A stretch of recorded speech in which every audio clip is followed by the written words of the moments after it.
د الفا ډیزاین لومړی ویډیو ته درته ښه راغلاست وایم. په دې ویډیو کې به درته وښایم چې څنګه کولی شو موږ د یو عکس بیکګراونډ ریموو کړو چې دغه په ډیزاین کې یو له مهمترینو موضوعاتو څخه دی. نو موږ وغوښتل تر څو په دې موضوع باندې یوه ویډیو جوړه کړو.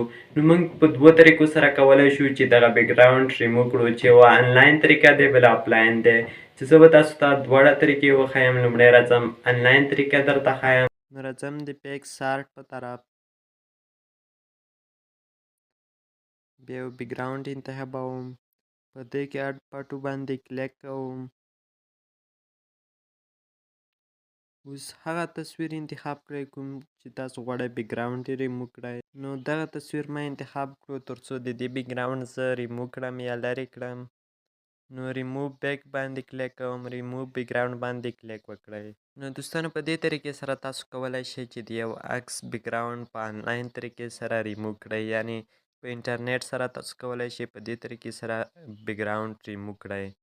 که غواړئ چې بغیر له انټرنیټ څخه بیکګراونډ ریموو کړئ نو دغه اپلیکیشن ځان سره په موبایل کې انسټال کړئ. زه به لینک تاسو ته په ډسکرپشن کې درکړم. په دې باندې کلیک وکړئ، بیا پاټو باندې کلیک وکړئ. په دې ځای کې دوستانو هماغه تصویر انتخاب کړئ کوم تصویر غواړئ چې بیکګراونډ یې لرې کړئ. بیا په افیکټ باندې کلیک وکړئ، بیا په بیکګراونډ باندې کلیک وکړئ.